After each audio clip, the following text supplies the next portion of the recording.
Bonjour et bienvenue, je suis Elisa Sario-Clavaguera. Aujourd'hui, ma présentation porte sur le diagnostic social de Dourdan. Ce diagnostic social est composé de 5 parties.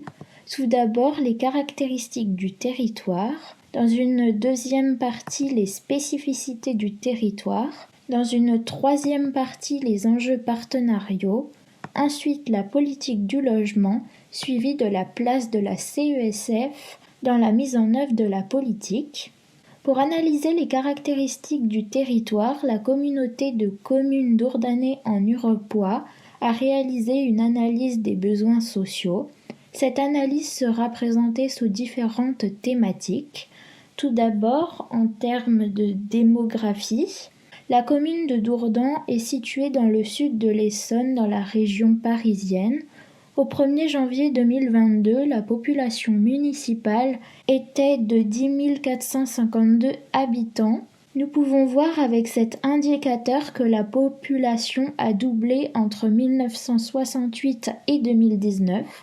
Ensuite, l'espérance de vie des femmes est plus élevée que chez les hommes. La génération des baby-boomers est représentée dans la deuxième moitié de la pyramide, les 60-74 ans. En effet, plus la base de la pyramide est large, plus la population est jeune. La seconde thématique est celle de la petite enfance. Les parents placent le plus souvent leurs enfants chez un assistant maternel. En 2018, il y avait 146 assistants maternels. Le métier d'assistant maternel d'aujourd'hui s'est largement professionnalisé dans un travail de coéducation avec les parents. La prochaine thématique est celle de la jeunesse. Le taux de scolarisation par tranche d'âge est un indicateur des difficultés des jeunes dans un territoire. Il a un faible taux de scolarisation des 18-24 ans, probablement des difficultés d'accès aux études supérieures et ou formation au sens large. Ainsi, le taux de chômage est de 26% pour les 15-24 ans contre 24% en Essonne. Ensuite vient la famille. Les familles monoparentales avec enfants à charge sont de plus en plus nombreuses en France.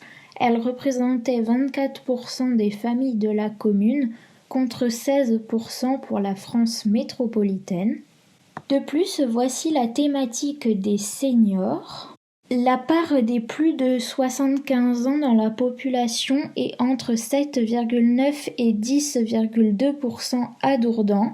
Le nombre de seniors de 80 ans et plus qui vivent seuls augmente de plus de 45% pour la commune, donc l'isolement des personnes âgées devient de plus en plus fréquent. Également, voici la thématique du logement. Le taux de logements sociaux en 2021 était de 29,2% pour Dourdan contre 15,4% pour la CCDH. En 2019, il y avait 27% d'allocataires HLM dans la commune contre 13% à la CCDH. En effet, seulement 4 communes de la CCDH ont des logements sociaux. La thématique suivante est celle de l'emploi. En 2019, le taux de chômage était de 11% pour Dourdan contre 12% pour la région Île-de-France. En 2019, 28% des actifs de la commune travaillaient dans un autre département. Les Français mettent en moyenne 1h10 par jour pour aller et revenir du travail. À Dourdan, près de 35% des actifs occupés travaillent au sein de la ville contre 18% en Essonne. Ensuite, la thématique des revenus et la précarité. Le revenu moyen déclaré était de 28 194 € par foyer fiscal pour Dourdan en 2021. 36% des allocataires CAF de la commune bénéficiaient de la prime d'activité contre 27% pour l'Île-de-France. 42% des foyers CAF de la commune bénéficiaient d'une aide pour le logement. L'avant-dernière thématique est celle de la santé et du handicap. Les petits villages de la CCDH n'ont aucun médecin, il est donc nécessaire de se déplacer à Dourdan. 18% des assurés du régime général de la commune étaient en affection de longue durée, contre 14% pour le département de l'Essonne et la région Île-de-France. En 2020, Dourdan totalisait 10 bénéficiaires de l'allocation aux adultes handicapés pour 100 allocataires CAF, contre 6,5 pour le département de l'Essonne et la région Île-de-France. Enfin, la dernière thématique est celle de l'environnement. Les forêts occupent 59% des sols à Dourdan, contre 22% en Essonne. De plus, à Dourdan, plus de 30% des logements sont classés A, B ou C au diagnostic de performance énergétique. Ces 30% sont dans la moyenne de l'Île-de-France et donc inférieurs aux autres régions. Donc cela pose un problème de la rénovation énergétique. À présent, nous allons détailler les spécificités du territoire. Au sein de la commune de Dourdan, il existe 2 établissements publics dont le rôle est de venir en aide aux personnes en difficulté financière ou fragilisées. Le premier est le Centre communal d'action sociale, CCAS, puis le second est le Centre intercommunal d'action sociale, le CIAS. La loi portant sur la nouvelle organisation territoriale de la République, la loi NOTE, rend le CCAS obligatoire pour les communes de 1500 habitants et plus, et en dessous de ce seuil, il est facultatif. Le CCAS est un établissement communal public et administratif. Il a pour mission l'accueil, l'orientation et l'accompagnement des publics en difficulté. Le CCAS est placé sous l'autorité du maire et est géré par un conseil d'administration. Le CCAS a la charge du service social pour l'orientation et les aides facultatives, le service logement, le service animation et le service du transport dourdanais intramuros. Au CCAS de Dourdan, les bénéficiaires concernés sont principalement les personnes âgées car de nombreuses activités sont proposées pour préserver leur autonomie, ainsi que des aides financières si besoin. Ensuite, les aides financières comme les bons alimentaires ou les aides financières exceptionnelles sont destinées à tout public ayant un accident de la vie comme les décès, les ruptures familiales, etc. Puis les autres très précaires, c'est-à-dire les sans domicile fixe, les jeunes et les travailleurs pauvres sont demandeurs d'informations sur l'accès à leurs droits. Ensuite, le CIAS est géré par la communauté de communes du Dourdanais en Urepoix. Depuis la loi NOTRe, chaque commune a l'obligation de créer un CCAS ou de faire déléguer ses obligations à un CIAS. La CCDH regroupe 11 communes étant en zone rurale en Île-de-France. La CCDH permet de dynamiser le territoire. Le CIAS est le seul du département de l'Essonne. Il a pour mission l'accueil, l'orientation et l'accompagnement des publics en difficulté. La compétence action sociale d'intérêt communautaire dépend de la CCDH. Ainsi, le CIAS s'occupe de la mise en œuvre et le financement de l'analyse des besoins sociaux. Les objectifs du CIAS sont de prévenir le surendettement, de lutter contre la précarité énergétique, de lutter contre la précarité alimentaire et de lutter contre le non-recours aux droits. Le CIAS dispose de 5 services, le service de soins à domicile, le service de soins infirmiers à domicile, le portage des repas, l'intervention sociale et le service de téléassistance.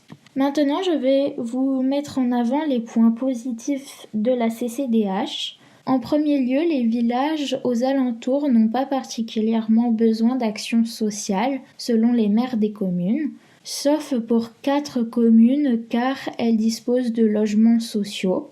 Ensuite, il n'y a pas de quartier prioritaire de la ville à Dourdan, mais tout de même des difficultés sociales. Dourdan dispose de nombreuses associations d'aide sociale telles que l'épicerie sociale et le secours catholique pour les aides alimentaires, les restos du cœur pour l'accès à des douches, des aides administratives ainsi que des aides alimentaires. Ensuite, il y a l'association Laroise qui aide parfois pour l'hébergement, Cap Solidaire pour les aides administratives pour les personnes étrangères. Ensuite, il y a l'association des familles pour donner des vêtements, ainsi que l'IADES qui sert de foyer d'hébergement pour les personnes en situation de handicap.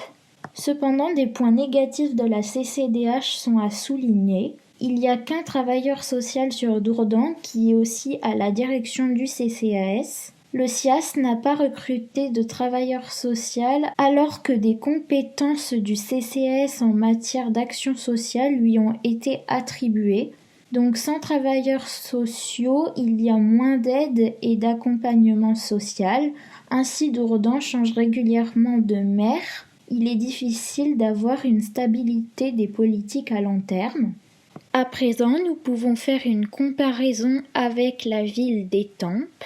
Elle fait partie de la communauté d'agglomération de l'Étamplois Sud Essonne, qui regroupe 38 communes avec plus de 54 000 habitants. La ville dispose d'un CCAS dont la compétence de l'action sociale est gérée et d'une maison des solidarités sur la commune. Ces deux structures regroupent 5 travailleurs sociaux, alors que Dourdan a un CIAS qui a la compétence de l'action sociale et qui n'a pas de travailleurs sociaux. Ensuite, je vais vous présenter les enjeux partenariaux. D'abord, il y a les enjeux majeurs de la CCDH. À partir du diagnostic réalisé entre experts, élus, partenaires et habitants, ayant permis d'identifier les principales forces et faiblesses du territoire, il a été élaboré une stratégie permettant de répondre à 6 défis majeurs. Affirmer un positionnement différenciant aux portes du Grand Paris, conforter l'image d'un territoire de campagne urbaine, structurer l'écosystème économique, accompagner les parcours résidentiels au sein du territoire, pérenniser le maillage d'équipements et de services, et de préserver, donner, avoir et à connaître les ressources du territoire.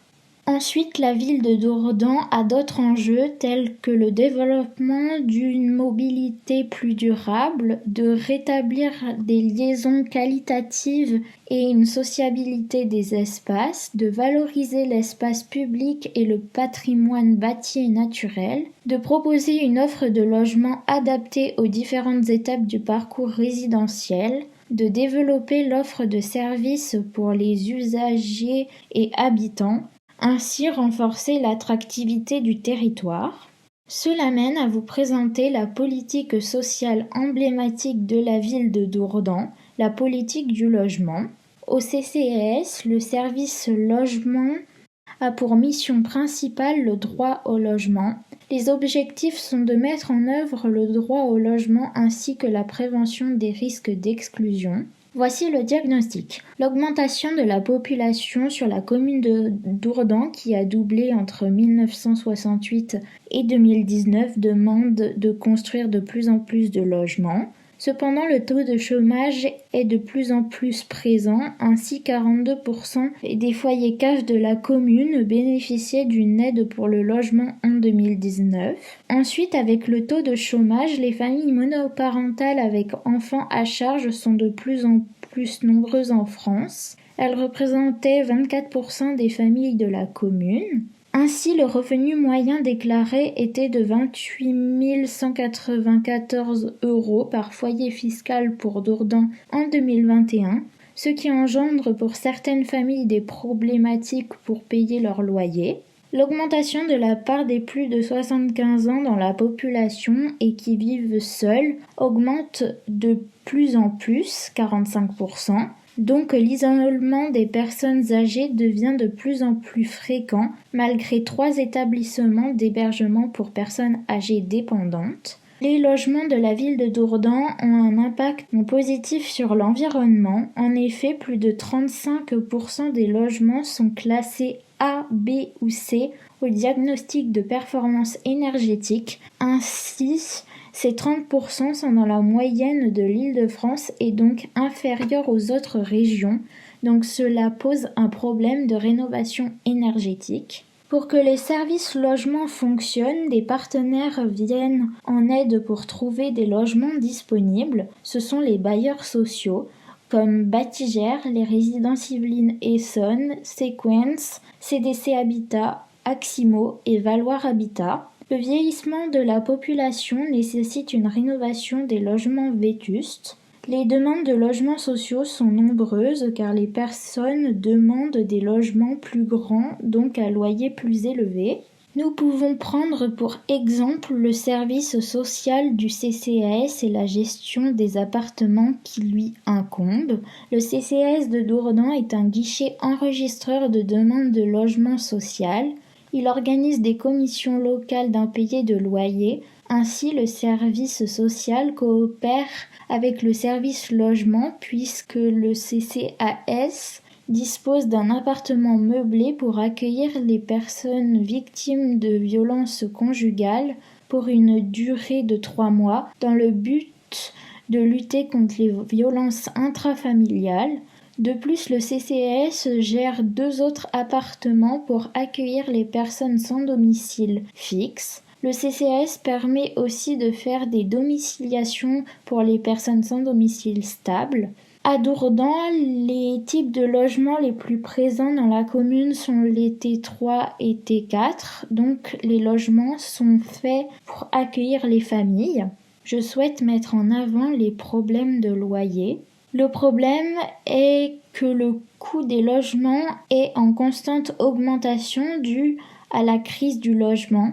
En effet, cela concerne l'augmentation du prix des logements neufs ou anciens à l'achat ou en location. Le logement représente une grande part du budget des familles, donc le risque d'impayé de loyer est grand. Une solution est de faire la demande d'un logement social, mais il y a peu de disponibilité et il faut attendre minimum 1 an contre 10 ans à Paris. Puis Dourdan comptait en 2021 29,2% des logements sociaux. Le nombre de logements sociaux à Dourdan est plus important qu'à la CCDH. Cela est dû à un phénomène de décohabitation. Les logements sociaux à Dourdan sont répartis dans plusieurs quartiers, tels que le quartier du Clos-Fortin, le Potelet, les résidences du Parc, le Madre et le quartier de la Croix-Saint-Jacques. Je vais terminer cette présentation avec le rôle plus précis de la CESF dans cette politique sociale du logement. En premier lieu, elle peut accompagner les personnes dans une demande de logement social. Pour cela, il faut remplir un formulaire en ligne ou en papier avec les pièces justificatives à fournir. Quand un logement est libéré, le bailleur met le logement à disposition. Ensuite, il y a une proposition du bail. L'élu et le service logement sélectionnent tous les dossiers des demandeurs qui répondent aux caractéristiques du logement. 3 dossiers sont retenus pour passer en commission et sont classés par ordre de priorité. Le bailleur revient vers le candidat et fait un mail avec un bon de visite. Le candidat a 10 jours pour fixer un rendez-vous. Si le numéro 1 refuse le logement, il est proposé au numéro 2, puis au numéro 3, etc. Ainsi, un dossier incomplet est un refus. La CESF est en charge du suivi du processus et de coordonner les interlocuteurs. Pour limiter au maximum les problèmes liés au logement, la CESF propose des aides financières exceptionnelles liées aux charges et aux impayés de loyer d'un montant maximum de 500 € par an par famille. Une fiche budget est donc remplie par la CESF et la famille accompagnée. Cette fiche contient les ressources, les prestations familiales, les charges ainsi que les dettes des familles. Elle permet ainsi de voir le reste disponible journalier des familles. Un certain nombre de dispositifs de prévention et de soutien matériel et financier constituent des leviers et des moyens pour accompagner les personnes et les familles dans leur parcours et la résolution de leurs difficultés. Des aides financières du département sont disponibles telles que le Fonds de solidarité logement, Là encore, la CESF est au centre du déroulement des demandes et du suivi. La CESF mobilise ses fonctions de médiation et de négociation dans son quotidien professionnel. Elle négocie avec le partenaire, comme le bailleur social, pour lutter contre les expulsions. Par exemple, si une famille est sur le point d'être expulsée de son logement par le bailleur, la CESF peut négocier avec lui pour éviter cette expulsion. Ainsi, la CESF peut avoir recours à une aide financière ponctuelle à la famille pour payer le loyer. Elle peut aussi être le médiateur entre les deux parties en cas de problème, par exemple quand les deux parties ne veulent plus échanger entre elles. Au cours de cette présentation, nous avons pu voir que la CESF a une place centrale dans la politique sociale de la ville de Dourdan. En effet, le diagnostic du territoire et les enjeux partenariaux ont mis en évidence l'importance de la politique sociale du logement sur le territoire de Dourdan. Le CCS de Dourdan a la charge du service logement qui concentre son activité autour du droit au logement. La CESF se charge du suivi des demandes de logement et de coordonner les interlocuteurs. Elle propose des aides financières exceptionnelles liées aux charges et aux impayés de loyer. Toutes ces missions rentrent dans le cadre de la politique du logement. Elle porte aussi des missions de médiation qui soulignent encore son rôle prépondérant dans cette politique sociale. Merci de votre attention.